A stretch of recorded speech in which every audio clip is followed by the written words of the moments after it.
Assalamualaikum warahmatullahi wabarakatuh. Bismillahirrahmanirrahim.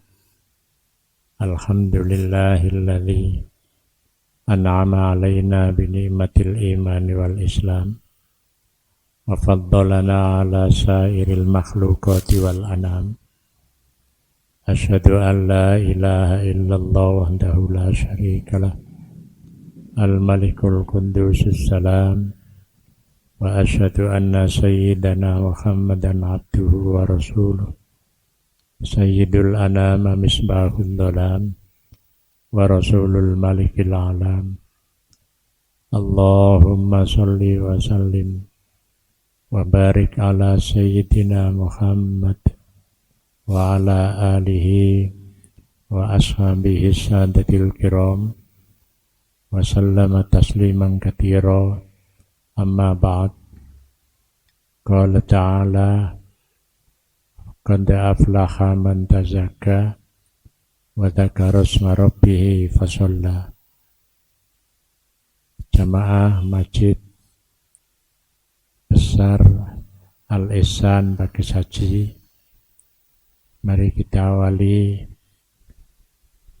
kajian kitab Minhajul Abidin dengan bersama-sama membaca Ummul Quran agar kita tetap sehat walafiat, ilmu manfaat, rezeki gangsar barokah, anak cucu soleh dan solihah.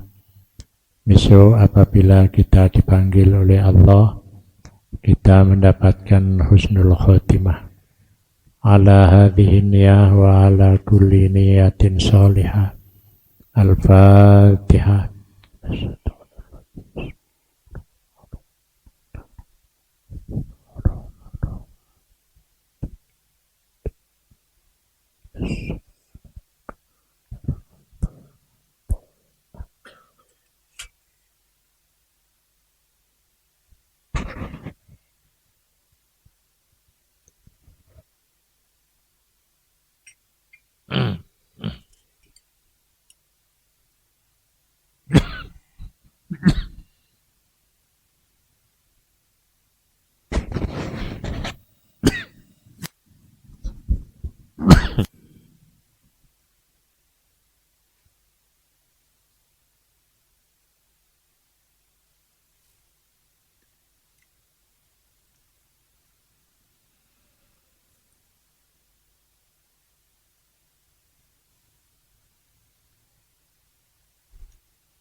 Kita masih membahas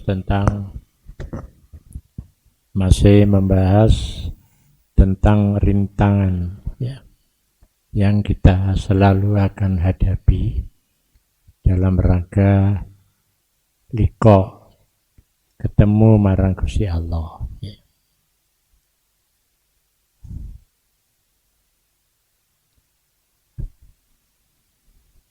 Kita buka halaman 65.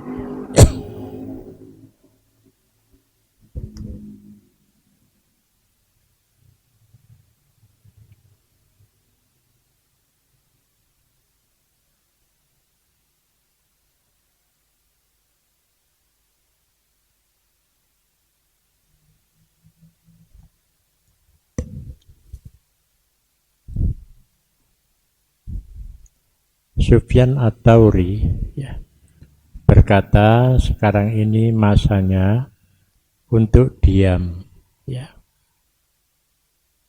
Tinggal di dalam rumah dan rela dengan makanan seadanya sampai kamu mati. Sufyan Ats-Tsauri itu seorang tabi'in. pertama kali ketika Sayyidina Ali dikudeta oleh Muawiyah. Kemudian Muawiyah mindah kantor khalifah itu dari Madinah ke Damaskus. Nah, ketika itu pikiran para tabi'in layak untuk ikut ke Damaskus. Setelah di Damaskus, ternyata khalifah itu tidak lagi meneruskan perilaku 4 sahabat di dalam memimpin negara. Jadi Muawiyah dia mindah pusat pemerintahan. Kalau di Madinah mereka tidak bisa maksiat karena dekat dengan makam Rasul. Maka pindah dia. Jadi dipindah ke Damaskus, yaitu yang sekarang ibu kota Syria. Nah, di sana sudah tidak sesuai lagi. Kalau disebutkan gitu kira-kira ya kita merasa nggak pantas. Makanya Sufyan Ats-Tsauri mengatakan seperti ini. Jadi dia berkata sekarang ini masanya untuk diam, wis meneng. Kating lawan ya tidak mungkin. Karena melawan kok melawan penguasa. Ya situ mati. Maka dia mengatakan masanya untuk diam, tinggal di dalam rumah dan rela dengan makanan seadanya sampai kamu mati. Itu artinya lebih baik daripada kita mengikuti ke Damaskus, kembali aja ke Madinah, kemudian di sana menjadi seorang yang zuhud. Itulah latar belakang mengapa dulu para ulama itu selalu menyampaikan jangan dekat-dekat dengan penguasa. Jadi jangan dekat-dekat dengan penguasa. Karena penguasanya sudah, perilakunya sudah tidak pantas. Itulah maka diperlukan ya zuhud atau kholwat. Sudah menyendiri aja di rumah, meneng wis gak metu-metu sampai mati. Nah itu saking apa? Saking jogone ya umat Islam ojo nganti katut dengan perkembangan zaman. Itu zaman itu. Kalau sekarang gimana? Ya wis topo ae di masjid nyambut gawe mulai mangan sampai keluargane. Lek iso ya dandan-dandan, lek iso ya turu. Jadi lek iso dandan-dandan itu. Nah, dandan-dandan itu ya kita ikut organisasi. Ya, jadi ikut organisasi NU dandan-dandan. Mun dandan-dandan bisa iso-isone ya. Paling tidak warga NU jangan katut-katut gitu ya. Jadi jangan masuk kemudian tambah katut lah iki sing repot ya. Kemudian diceritakan dari Dawud At-Tha'i. Beliau berkata, puasalah sejak di dunia dan jadikan akhirat sebagai saat berbuka. Ya. Larilah dari manusia seperti kamu ya, seperti saat kamu lari dari singa. Ya, jadi itu bahasa ungkapan Dawud At-Tha'i, juga seorang tabi'in. Jadi wong niki dikongkon poso mawon. Ya. Sejak di dunia itu, di dunia ini poso artinya karena pada saat ini kata Dawud At-Tha'i yakni masa di mana khalifah sudah tidak mengikuti praktek ya. Khalifah Abu Bakar, Umar, Utsman, Ali. Ya. Maka poso ae wis. Jadi artinya wis gak usah nyambut gawe di pemerintahan, sudah di luar aja wis dodol apa-apa gitu ya, yang penting halal gitu ya. Dan jadikan akhirat sebagai saat berbuka. Nah, jadi buka ini kapan? Engkau di akhirat gitu. Larilah dari manusia seperti saat kamu lari dari singa. Jadi dia tidak menyebutkan larilah dari penguasa gitu ya. Tapi larilah dari ya, manusia seperti saat kamu lari dari ya singa gitu. Makanya dulu saya itu membaca bukunya Ki Ronggowarsito. Jadi bukunya Ki Ronggowarsito itu setelah diteliti itu kan buku tasawuf. Diambil dari kitab-kitab tasawuf. Tapi oleh Ronggowarsito tidak ditunjukkan rujukannya. Jadi di belakang tidak ada bibliografi kepustakaan. Kenapa? Nanti kalau disebutkan kepustakaan akan ditangkap oleh Belanda. Jadi karena dia telah menyebarkan Islam di negeri Belanda, di negeri dijajahan Belanda. Makanya Ronggowarsito tidak mencatatkan nama-nama ulama besar di dalam kitabnya. Jadi koyok-koyok pikirane dewi. Gitu. Padahal itu ada rasa sekutu disingit noe. Tapi dia tidak menyebutkan ini tidak saya beri daftar kepustakaan. Karena nanti akan ditangkap oleh Belanda. Tidak begitu, menengahi. Ya. Jadi larilah dari manusia seperti saat kamu lari dari singa. Ya. Padahal itu zaman awal-awal Islam. Berapa tahun Sayyidina Abu Bakar berkuasa, Sayyidina Umar, Utsman, dan Ali. Itu hanya sekitar rata-rata dibuat rata-rata 5 tahun. Berarti kalau gitu hanya 20 tahun. Setelah itu sudah. Ya sudah. Ya makanya pertanyaannya mengapa ibu kota pada saat itu asalnya di Madinah kok dipindah? Soalnya di Madinah sih sungkan karo Rasulullah. Tapi lek ado kan ora ono sungkan iki, Pak. Makanya pada saat itu dari kepentingan politik Muawiyah itu berusaha untuk menghabisi semua keturunan Ali. Ya.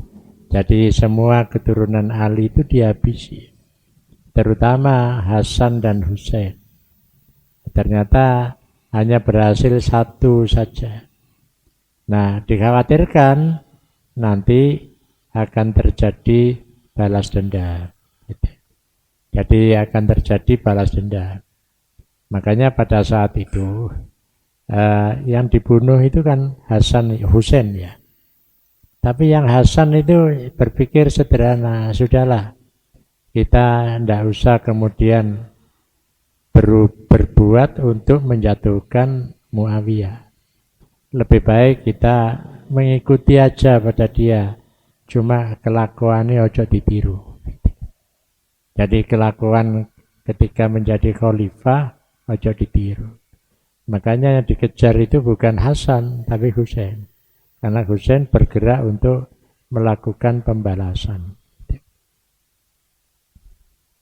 Nah, jadi kalau begitu ya mulai dari Hasan dan Husain itu kakak beradik, yang satu berusaha untuk merebut kembali, yang satunya berusaha untuk kompromi. Tapi kompromi tidak melawan Muawiyah. Nah, jamaah yang dimuliakan oleh Allah, karena itu kebiasaan. Nanti begitu Muawiyah wis mulai lemah kepemimpinannya, maka muncullah keturunan Abbas. Ya. Sayyidina Abbas, muncullah pemerintahan Abbasiyah. Nah, pada saat pemerintahan Abbasiyah, keluarga Muawiyah dikumpulno satu gedung, tidak pesta. Ya. Jadi diajak pesta. Begitu mereka enak-enak pesta, tentara yang di luar tuh menyerang masuk, ya. Semua dibunuh. Jadi podo ae modele wong-wong itu, ya. Nah, tapi kalau ketika pindah Islam itu ke Nusantara berbeda, Pak. Jadi perilakunya berbeda. Gitu. Diriwayatkan dari Abu Ubaidah, beliau berkata, aku sama sekali belum pernah melihat ahli hikmah selain ia berkata kepadaku sesaat setelah menyudahi pembicaraannya. Jika kamu lebih suka tidak dikenal di tengah masyarakat, maka kamu akan mendapat tempat di sisi Allah. Jadi itu kata hikmahnya. Jadi kata hikmahnya yang diungkapkan oleh Abu Ubaidah. Ya. Jadi kalimatnya itu sama, cuma bahasanya lebih halus. Gitu ya.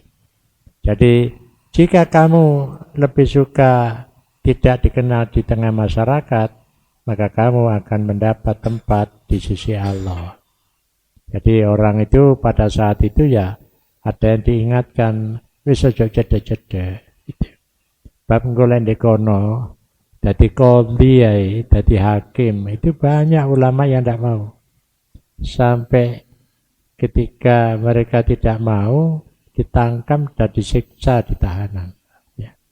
Mek perkara dari qadhi, kuwatire golek aku menyelesaikan masalah, menimbulkan masalah. Padahal qadhi itu kan menyelesaikan masalah tanpa masalah. Ilmu pegadaiannya itu muncul. Jadi bagaimana menyelesaikan masalah tanpa masalah? Nah, karena para ulama besar pada saat itu tidak mau itu. Dia pergi, tapi mau pergi kemana? Ya akhirnya ditangkap ya, kemudian disiksa. Karena khawatir nanti hakim itu menjadi ketika menetapkan hukuman itu pesanan. Jadi ana sing dipesen karo rajane. Engko iki golekno hukum sing dhek iku bisa dihukum mati. Padahal mestinya tidak bisa dihukum mati, tapi digolekno. Makanya muncul pada saat itu yang namanya ya nahnu nahkumu bid-dhawahir wala nahkumu bis-sarair. Kami menetapkan dengan yang nampak saja. Tapi yang tidak nampak saya tidak bisa menetapkan. Jadi ulama akhirnya ada yang mengatakan begitu. Ya nanti saya menetapkan sesuai yang nampak saja. Yang tidak nampak ya tidak akan saya selesaikan. Akhirnya itu berkembang sampai sekarang. Jadi hukuman yang dilakukan oleh para hakim sing ketok tok. Sing gak ketok kamelok-melok. Nah itu alasan para ulama untuk membebaskan diri dari ya penindakan hukum, ya tindakan hukum yang dianggap salah oleh masyarakat. Makanya ditulis di situ. Tapi dulu ya tidak pakai sogoan, Pak. Kalau sekarang kan ya pakai sogoan. Jalur biro, wani biro, gitu ya. Nah itu akhirnya NPWP nomor biro ya wani biro itu. Makanya aneh kan kalau ada perkara sampai ke Mahkamah Agung kok Mahkamah Agung ini ditangkap gitu. Ya karena itu tadi NPWP itu ya. Kalau dulu ndak, kalau sekarang itu gitu ya. Makanya sekarang itu ada pengawas kehakiman pun itu juga loh kok hukumannya kayak gini gitu. Wah itu oleh biroi gitu ya. Nah itu akhirnya dibuka. Maka pengawas IPW-nya itu ya akhirnya juga supaya gak ngomong dipakai pisan Pak. Jadi wong panjene dunianya begitu ya. Niku melakukan sesuatu ora dasari wedi nang Gusti Allah. Makanya tekanan di dalam Islam itu aminu, ya, ya ayyuhalladzina amanu aminu billah, ya. Ya wong-wong sing padha iman, ya imano marang Gusti Allah. Nah, ini yang akan yang berkembang akhirnya hadis Nabi itu mengatakan khuslatani la syai'a, ya, khairun, ya, minhuma, ya, al imanu billah wa naf'ulil muslim. Jadi dua itu, iman marang Gusti Allah lan aweh manfaat marang wong liya. Makanya dasar melakukan kebaikan itu tidak cukup hanya kebaikan itu saja, tapi dasarnya kudu nganggo iman. Gitu. Lalu wis iman wedi karo Gusti Allah. Iki mestine kene pasal iki dadi pasale oleh pasal enteng. Gitu ya. Nah, itulah yang terjadi. Nah, kalau semuanya dasar iman, gak wani kadek macam-macam.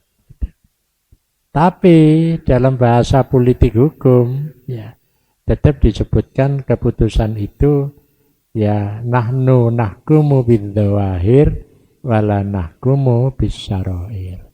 Saya menetapkan ini berdasarkan yang nampak dan tidak menetapkan berdasarkan yang tidak nampak. Hadis yang membicarakan masalah ini teramat banyak, sehingga tidak bisa termuat seluruhnya di dalam kitab ini. Kami telah menyusun sebuah kitab tersendiri yang kami namakan dengan kitab Al-Akhlaq Al-Abror, ya, Wan Najat Minal Asror, ya. Jadi disusun dalam kitab sendiri oleh Imam Al-Ghazali, yakni Akhlaq Al-Abror. Jadi akhlak, tapi yang abror gitu. Karena ada nanti kalau kita bicara tasawuf akhlaki, itu kita memilih yang terbaik, bukan hanya yang baik.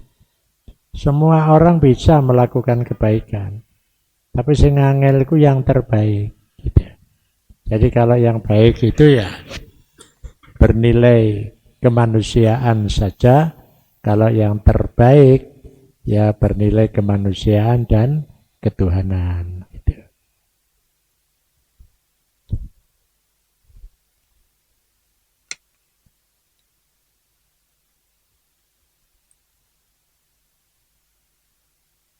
Jadi al-akhlak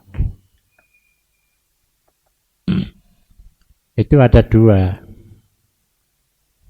terpuji, al-mahmudah, dan al-madhmuma.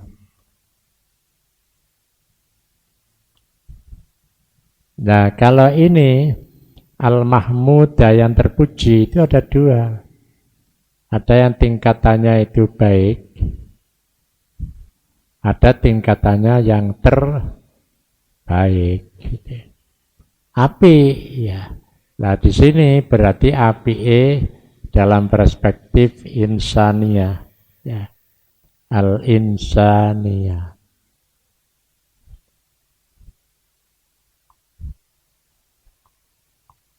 Kalau terbaik ada dua, kolaborasi antara al-insaniyah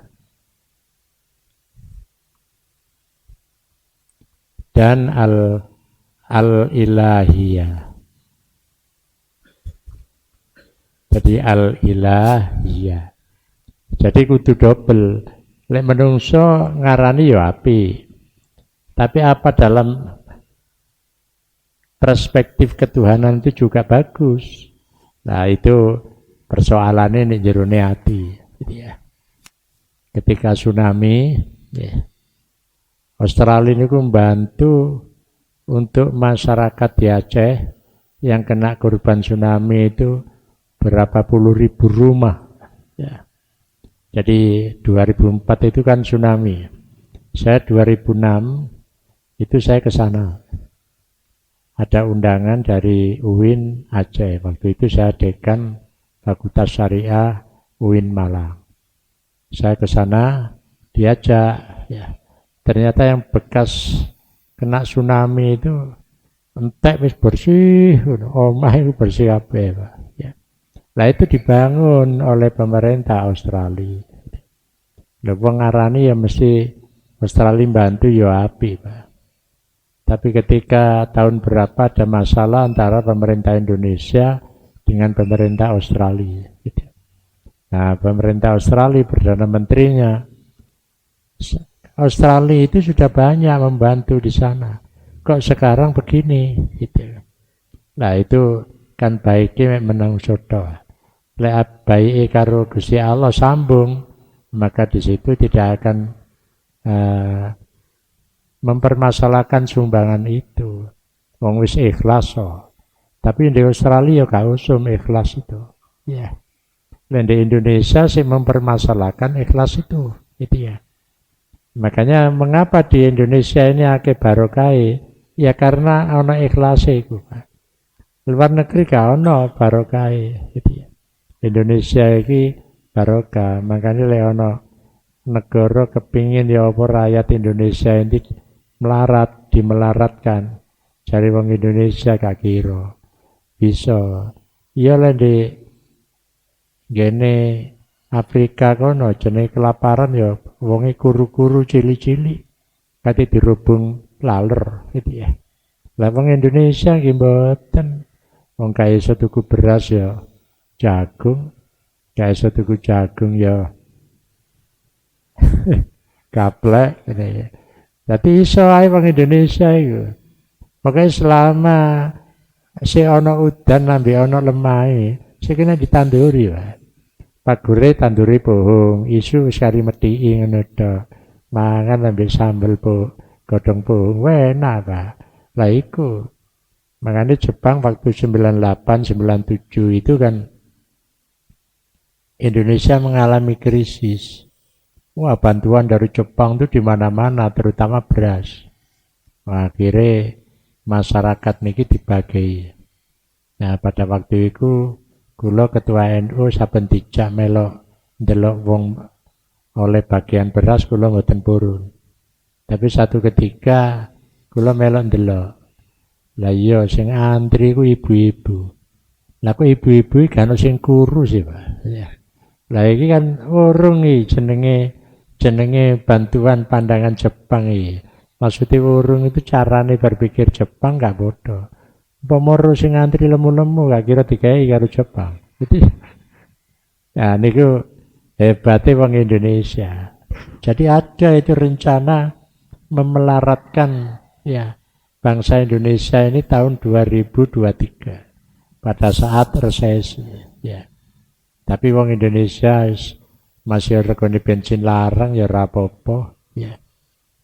Ya lek gak iso nglakokno mobile ya numpak mikrolet.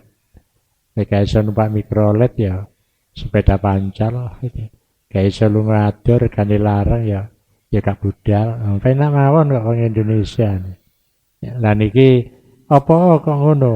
Lho ngajine tasawuf kok. Ya. Ngajine tasawuf dadi sabar wong Indonesia. Jajal apa di Timur Tengah regane bensin munda. Oh, negara demo, Pak. Ya. Di Maroko bensin munda, oh, demo. Tapi di Indonesia masih munda piro karep-karepmu ngono. Terus pokoknya wong Indonesia iki ngajine tasawuf iku apa? Dadi sabar, ya. Sabar, oleh didik ya bersyukur, gitu lah iki. Nah itu hebatnya ngaji tasawuf. Mboten nate susah aja. Makanya enten riwayat kula maca kitab niku. Sing orang ulama dari Maroko. Maroko itu negara sing makmur. Sing wingi tim sepak bolae menang tapi hanya sampai peringkat ke-4 ya. Itu kan termasuk negara makmur. Lah kidule niku enten negara sing mboten makmur. Ya, jenenge Mauritania. Nah ulama iki kepengin teko nang ibu kota didelok. Di ibu kota iki sepi, gak ono wong liwat. Kabeh ngrasakno mengalami resesi. Akhirnya didelok nang desa, Pak. Lho ning desa lho ora sepi rame terus. Sing arek bal-balan ya bal-balan, sing gobak sodoran ya gobak sodoran, pokoknya guyon tok. Lah sing ibu bapak ya mboten susah gitu. Nggih biasa mawon ten griya ya guyon-guyon gitu. Akhirnya takon deh, lah iya sampean iki gak ngerti ta lek negara sampean iki krisis. Jawab arek-arek niku. Wong kula niki wis biasa ngeten iki ya. Mulai biyen wis krisis gitu ya. Jadi masuk ana krisis mara susah, nggih mboten gitu ya. Akhirnya ulama iki mikir-mikir. Sing krisis iku sajane dudu rakyate. Sing krisis iku pemimpine. Ada apa? Pengusaha biasa nrimo saulan badi 1 miliar ya. Mari ngono badi ini mek 100 juta ya krisis, Pak. Tapi lek wong desa iku saiki golek gawe meneh beres gitu ya. Makanya gak tahu krisis gitu ya. Makanya sing di eling-eling iku hati-hati lho lek krisis. Iku wong sing biasa nyekel duit akeh gitu. Lalu wong desa enggak biasanya kalau duit ya. Pokoke mangan, mari mangan leye-leye ya. Mari ngono terusno turu beres wis gitu ya. Makanya sing bingung iku lek sing biasa nyekel duit akeh, lek sing gak tau nyekel duit ya biasa bal-balan ya tetep bal-balan. Gitu. Niku enten riwayat ngoten makane ulama niku enten sing ngelingaken lek wayahe paceklik hati-hati lho ya gitu. Sing biasae ngrasakno paceklik iku sing biasa nrimo akeh. Lek rakyate gak tau nrimo akeh ya selawase paceklik. Mboten nate susah gitu.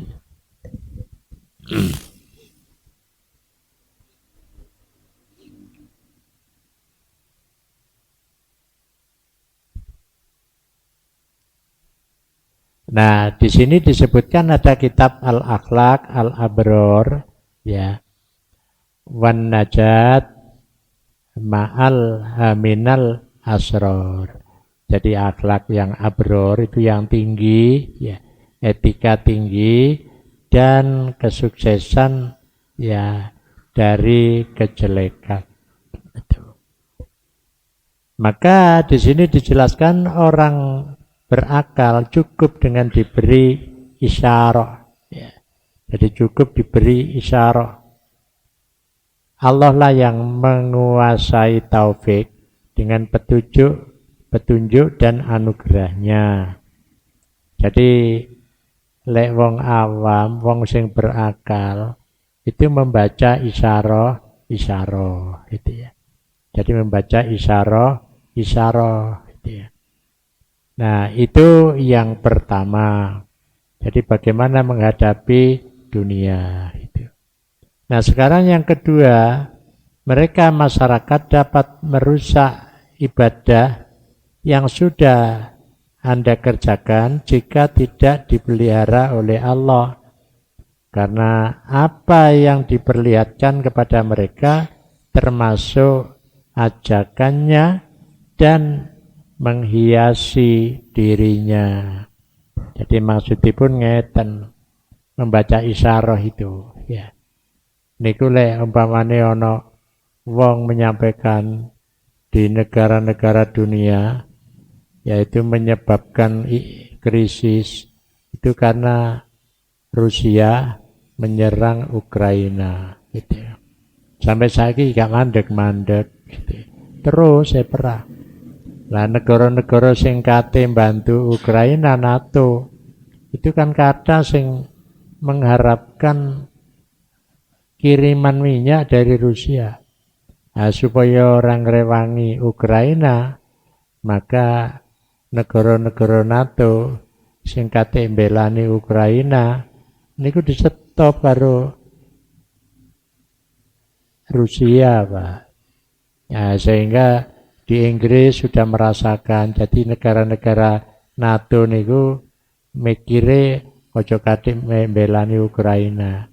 Engko di-stop bahan bakare, iki lek kena musim dingin kademen kabeh, Pak. Ya. Soalnya gak tahu api-api. Ya lah wong Indonesia di stop minyak ora wong kene duwe produksi dan tidak perlu api-api kok itu ya. Ya wong Indonesia iki enak pun. Wis jadi swarga. Jadi wong Indonesia niki penak gitu ya. Nah, jamaah yang dimuliakan oleh Allah. Oleh karena itu kita ini tetap memanfaatkan kesadaran bahwa sesuatu itu ditentukan oleh Allah. Masih ono wong ngarani di Indonesia kok katut mengalami krisis tahun 2023. Jarine kiai penak mawon. Insya Allah rauno. Gusti Allah nggak bakal mengendaki itu. Ya. Apa kanggo wong Indonesia? Lah wong Indonesia iki lho ngaji tasawuf. Ya. Mari ngono ya seneng maca Quran, seneng wiridan. Lah itu yang menjadikan tidak akan terjadi krisis gitu ya. Lah kita niki mboten biasa maca Quran, tadarus, khatmil Quran, engko akan mengalami krisis gitu. Ya Gusti Allah dhewe selalu ana wong sing cergep nyedhek mosok kate diparingi krisis ya enggak ya. Jadi insya Allah mboten enten krisis gitu ya. Lek umpama kepingin tuku iki gak keturutan ngono ya. Ya wis gak apa-apa lek pergo sing penting kan tetep mangan nah gitu ya. Nah niku kuncine ngeten. Tapi kalau di barat itu sampai makan saja kesulitan gitu ya. Jadi makan kesulitan. Umpama lah kesulitannya apa gak ono makanan, regane sing larang. Karena roti kan teko gandum. Lah sing produksi gandum Rusia, Pak. Gitu. Jadi gandumnya dilarangno gitu. Perang senjata niku mboten cukup lek gak diperangi karo senjata ekonomi gitu. Makanya lek kula angen-angen niku Indonesia setelah menyatakan kemerdekaannya mempertahankan kemerdekaan niku lho. Niku kan bingung ya Bung Karno niku. Ya. Bung Karno bingung ki apa lek sekutu nyerang mulai dari Aceh sampai Ambon gitu. Jarine Jenderal Sudirman Bung, sampean datang aja ke Kiai Haji Hasyim Asy'ari, ya apa pendapatnya? Ya. Makanya ada fatwa bela negara itu wajib, waiku singgarai. Mati le bela negara, mati syahid. Gitu. Wah, akhirnya cara logika kan gak kira menang, senjatane pring di. Pring senjatane, lamun sone pesawat terbang ngebom, sing mati akeh. Tapi hebatnya itu Belanda itu bingung. Ono Malabi mati, jenderal itu mati. Padahal senjatane cucuan. Lah iki luar biasa. Pokoknya wong Indonesia iki aja macam-macam. Mek perkara kubilaikan itu kan anake sapa iku? Iya. Ya, itu kan kate ngerebut Nusantara. Utusane teko nang Singosari. Wah, akhire ya Raja Kertanegara ngongkon nang stafe siap nolading ini. Wah, akhire dikongkon maju diiris kupinge, Pak. Ya. Lah laporan nang gone tentara sing wis di Jawa Tengah. Waduh mboten saged, Pak. Nek kono akhire mulai nah, mek perkara diiris kuping itu lho wis wedi, Pak. Itu ya. Wah, itu hebatnya wong Nusantara, Pak. Itu. Apa maneh ditambahi karo lek mati syahid. Oh, tambah double itu hebatnya. Jadi benarlah apa yang dikatakan oleh Yahya bin Mu'adz Ar-Razi. Pandangan manusia adalah hamparannya. Ya. Jadi pandangan manusia itu adalah hamparannya. Ya sing ketok iku pikirane menungso. Padahal dia tidak boleh lupa di balik sing ketok itu ada sesuatu kekuatan. Ya, sapa Gusti Allah. Jadi Gusti Allah. Makanya akhirnya ulama ya para tabiin itu berpikirnya sederhana. Oh iku lek sing ketok tok. Oh ono sing ora ketok. Ya. Jadi sing ketok kaya wis krisis, tapi bangsa niki mboten bakal krisis. Karena apa? Krisis itu kan di luar, tapi di balik dalam batinnya tidak ada krisis. Makanya contohnya gini, ten negara Maroko dibandingno karo negara Mauritania ya. Jadi didelok ya sing ketok tok hamparane, tapi di dalam hatinya mereka tidak pernah susah. Makanya enak dadi wong desa niku. Ya. Dadi wong desa iku penak. Penake ya napa? Wong krisis iku ora krisis. Ya. Ya soalnya apa? Wis biasa. Wis biasa krisis. Orang yang zuhud benar-benar takut terhadap diri mereka dari arti semacam ini sehingga mereka meninggalkan pertemuan dan saling berkunjung. Ya, makanya kalau situasi seperti itu ya terjadi, maka ulama mengatakan ya jangan berhenti silaturahim, gitu. Jadi jangan berhenti. Makanya kalau dalam ajaran Islam kan, kalau kita ini mangan, aja mikir mangan awake dhewe. Tanggamu iku lho delok. Gitu. Nek nggawa jajan, aja jajan nek gawe jajan aja kanggo awake dhewe. Tanggamu iku lho delok. Gitu. Dek jajane kurang apa ora? Gitu. Atau apa tahu mangan jajan apa ora? Lah niki tanggung jawabe RT itu ya dan RW kudu ndelok wargane gitu. Makanya Sayyidina Umar ketika diserahi seorang pencuri ya, dia bertanya mengapa Anda mencuri? Lah bagaimana wahai khalifah? Kami sudah sepekan ini sekeluarga belum makan. Wah iki akhirnya ngomong ngono iku padha ambek ngampleng khalifah. Lah kok sampai ono wong ora mangan iki lho ya apa? Apa RT ini garu ta? Gitu ya. Iki akhirnya kelanjutannya lah zaman saiki RT ini kudu diceluk gitu ya. Kudu diceluk. Dadi masalah itu sing durung mangan itu ternyata RT ini Pak lagi susah maneh Pak.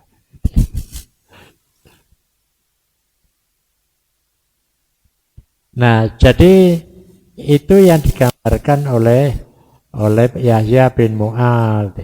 Itu mek ketok eto, tapi di dalam hati bagi umat Islam tidak akan seperti itu. Karena dia sudah berniat untuk berzuhud, untuk njogo awak dari hal-hal yang diharamkan. Maka diriwayatkan dari Harim bin Hayyan maksudullah. Bahwa beliau berkata pada Uwais Al-Qarni, "Hai Uwais, sambunglah persaudaraan padaku." Ya. Sambunglah persaudaraan padaku dan dengan kunjungan dan pertemuan. Uwais menjawab, "Aku telah menyambung persaudaraan padamu dengan sesuatu yang lebih bermanfaat ketimbang keduanya, yakni doa dalam keadaan sunyi dan menyendiri, karena sesungguhnya kunjungan dan pertemuan hanya akan menyampaikan hiasan dari riya." Gitu. Jadi Uwais Al-Qarni niku seorang yang hidup pada masa Nabi. Tapi Nabi mboten nate kepanggih gitu. Soalnya omahe di Koron itu sebuah desa di Yaman. Lah dheweke Kanjeng Nabi niku kok ketok Uwais iku dilebokno swarga karo Gusti Allah. Jadi dilebokno swarga. Akhirnya pesen karo dumateng Sayyidina Umar lan Sayyidina Ali mengko lek musim haji wong jamaah teko Yaman iku takonono wes ada enggak gitu.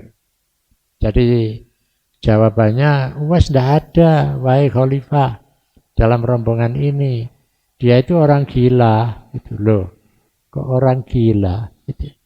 Nah, padahal lambe Kanjeng Nabi Sayyidina Umar kongkon medui gitu. Ternyata gak ono diarani gila karena Uwais itu punya orang tua perempuan yang sudah tua. Ya. Lah dheweke kepingin lunga kaji. Lah Uwais mikir, iki wong tuaku wis gak kuat mlaku kok. Ya lah zaman saniki digolekno kursi roda. Ya. Zaman biyen yang gendong. Lah akhirnya Uwais niku ya tuku pedet ya. Cilik digendong, dikonang gunung, mari gendong maneh mudhun. Jare wong akeh Uwais iki gendengi ya. Padahal dia itu latihan golek wis kuat ya. Sapine wis gede kok sik kuat gendong, arepe gendong ibuke karo lunga kaji.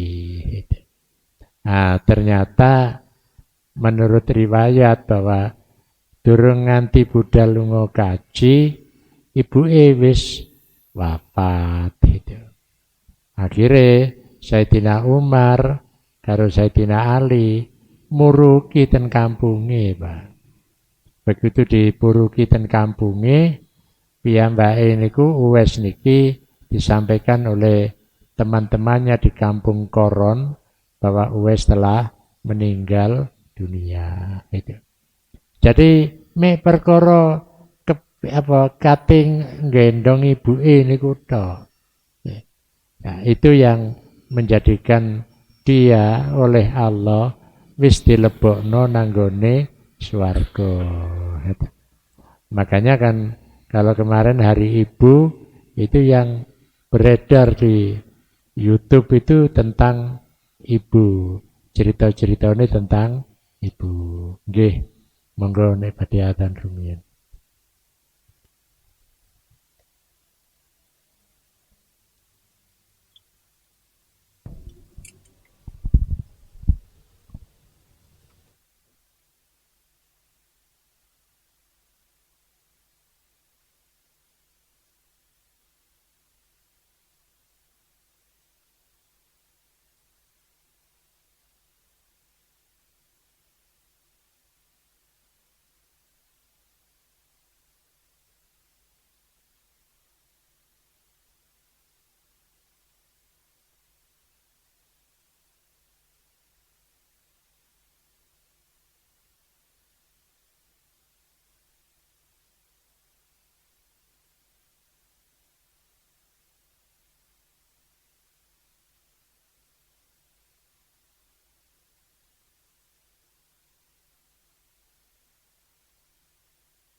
Nggih. Jadi kalau tadi ada penjelasan bahwa dalam situasi seperti itu hendaknya selalu melakukan komunikasi, hubungan, silaturahim. Tapi ketika ada seorang ditanya mengapa saya ini menghindari silaturahim, gitu.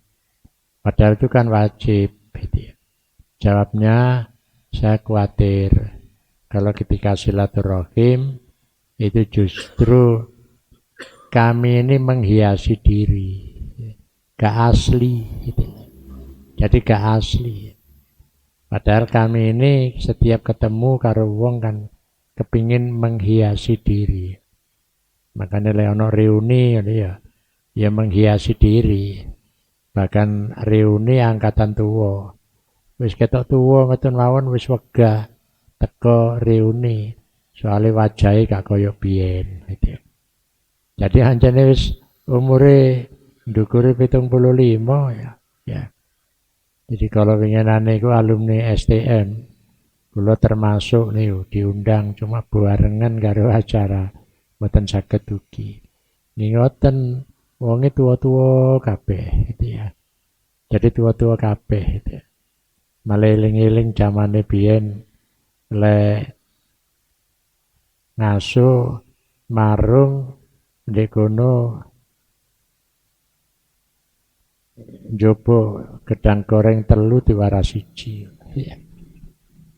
Lha eling ngono ya kudu ndanti joli nang sing dodol, lah sing dodol mati ya anake.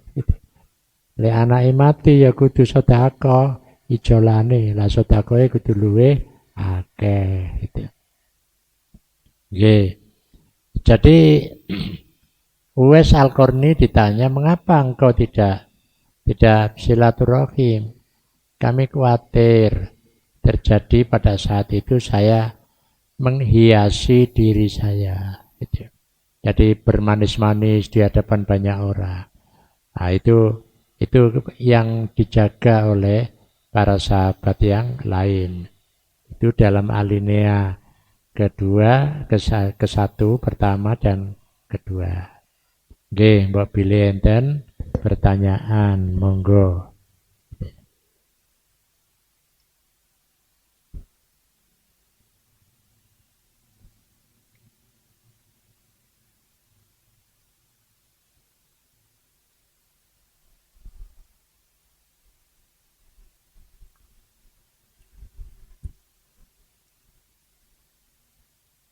Nek mboten enten kula cekapaken wonten. Monggo.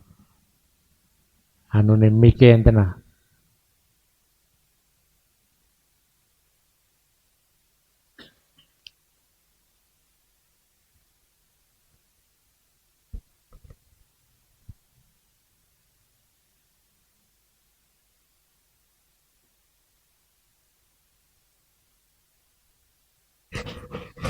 Kayak semuni.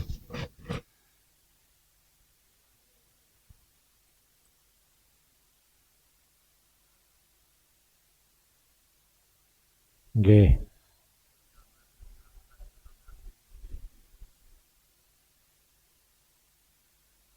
Zaman Nabi tadarus. Ya memang tadarus model saniki mboten enten, Pak. Dadi biyen niku ya maca Quran dhewe-dhewe gitu. Niku enten. Ya kalau ambek maneh biyen kan jenenge Al-Qur'an durung jilid, dereng dibukukan. Lah dibukukan itu kan zaman Sayyidina Utsman. Lah waktu itu pembukuannya Murad Marid gitu. Makanya disusun karo Sayyidina Utsman dan timnya ya disusun seperti yang ada sekarang. Tulisannya juga dikembalikan seperti tulisan dari Utsmani gitu. Maka pada saat itulah mulai terjadi sebutan Kitabullah Al-Quran. Nah sekarang banyak orang yang melakukan membaca itu ya. Anu sing membaca khataman ana sing membaca semaan gitu. Tapi sing akeh niku khataman, akhirnya macane dikeroyok gitu ya. Tapi sing semaan ya ana, tapi ya kelompok kecil itu semaan. Soalnya lek semaan butuh waktu sing luwih panjang gitu. Jadi memang tidak pernah, tapi itu menjadi bagian dari syiar. Ya. Jadi menjadi bagian dari syiar agama gitu ya. Jadi syiar agama. Makanya negara kita niki kan duduk negara Islam. Tapi ya apa carane syiar agama niki ya bisa terus muncul. Kalau ndak ada syiare kaya gak ono tondo-tondone wong beragama gitu ya. Jadi itu bicara tentang sosiologi gitu ya. Jadi tondo-tondone orang itu beragama dan cinta agama ya diantaranya ya ono masjid, kudu ono qiraah, makanya kan ada penelitian yang dilakukan oleh orang di luar Islam yang dia itu ingin menyebarkan Islam. Ya mesti diteliti. Sak pagi saji iki masjide di India kegiatannya ya apa? Ya terus di kampung iki ana kumpulan wong kampung tahlilan apa ora? Nek gak ana tahlilan engko dileboni, Pak. Gitu. Jadi dileboni kanggo nyiarno agama liya. Makanya gerakan tahlilan masih ana sing bengok-bengok pun direken gitu ya. Karena kita niki secara sosiologis ingin mensiarkan agama. Ono tadarus ngoten. Jadi ono darusan, ono khataman, jalan mawon terus. Niku sing paling penting dan itu akan punya nilai besar. Sebab kula nyumerapi bahwa ada misionaris yang mereka itu mesti marani di kampung, itu gak ono kumpulan tahlilan, ono langgar masjid, gak tahu digawe jamaah. Pokoknya kudu dimanfaatkan syiar agama Islam. Kula kinten niku ingkang saged kula aturaken. Wallahu a'lam bishawab. Wassalamualaikum warahmatullahi wabarakatuh.